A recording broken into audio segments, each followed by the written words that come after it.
Porque 19 años después, RCTV, aquel canal de Venezuela, vuelve a ser noticia. Eso no fue ninguna expropiación, no. Se venció un permiso de una emisora radioeléctrica y es potestad del Estado. Durante casi 2 décadas vendieron la narrativa de que RCTV había sido cerrado por el comandante Hugo Chávez. Lo trágico es que esa manipulación dio paso a un movimiento de estudiantes financiados desde el exterior que llamaron la Generación 2007. Lo recuerdan, las manitas blancas, encabezado entre otros por John Goycochea, que llamó a una intervención militar en Venezuela y hoy está en el exterior, y Juan Guaidó, que se autoproclamó como presidente interino y también pidió una acción militar contra este país. Ya son casi 2 décadas desde ese momento. El presidente de la Asamblea Nacional, Jorge Rodríguez, contó lo que pasó. Pero lo que no sabe Venezuela es que Radio Caracas Televisión tenía 3 dueños, uno de ellos mayoritario, el señor Peter Botón, otro Jaime Nestares y un dueño minoritario que se llama Marcel Granier. Y en ese proceso, Peter Botón nos buscó para que le compráramos el canal. Y lo digo con pelos y señales porque este que está aquí pasó buscando a Jaime Nestares en una panadería, La Flor de Altamira, en Altamira, lo montó en su carro y en el carro fue que negociamos la compra del canal. Yo era vicepresidente de la República. Y Nestares estaba de acuerdo con vender el canal, pero en algún momento se impuso otra vez la suma 0, porque Granier los convenció de que estábamos a semanas de que nos tumbaran. Esa suma 0, el odio, las mentiras como el supuesto cierre de un medio de comunicación allanaron el camino para que se realizara el bombardeo del 3 de enero por parte de Estados Unidos, una potencia nuclear que asesinó a 100 personas en este país y secuestró al presidente Nicolás Maduro y a la diputada Cilia Flores.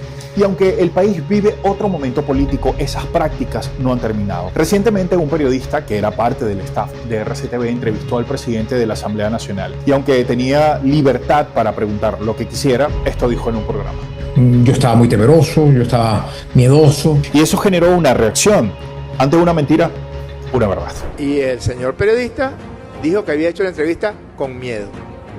Pues usted me dijo a mí que revisáramos las preguntas antes de la entrevista y que si había algunos términos que me resultara odioso para no utilizarlos en la entrevista, como por ejemplo el término transición. Yo le dije a usted en la antesala de mi despacho que preguntara lo que le diera la gana, que para eso era periodista. El presidente Jorge Rodríguez expuso ese tema en la Asamblea Nacional en medio de una de las sesiones más importantes de estos tiempos en el Parlamento, cuando debía aprobarse por consenso total la Ley Orgánica de Minerías. El sector minoritario de la oposición radical que mintió sobre RCTV en 2006 se abstuvo de votar, no por estar en desacuerdo con el contenido, sino porque no lo recibió en un momento específico. En nuestra opinión, se logra recibir la exposición de motivos a las 3:20 de la tarde y el proyecto de ley justo a la misma hora de la convocatoria, 5 y 4 de la tarde, cuando la convocatoria fue para las 5. Nosotros debamos salvar el voto.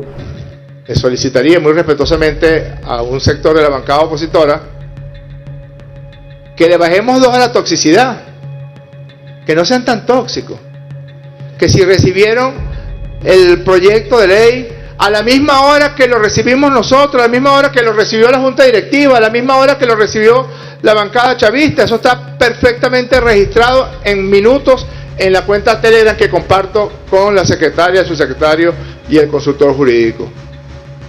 En el mismo momento en que fue revisado por la consultoría jurídica y se le dio el visto bueno, se socializó, se le entregó a la bancada de la Patria y a las distintas bancadas de la oposición, al mismo momento en que lo recibió la Junta Directiva.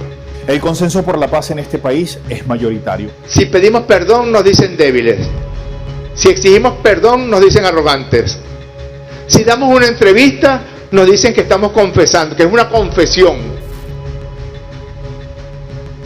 Pero vamos a insistir, porque es mucho más importante la paz que las 5 y sobre 2 p.m.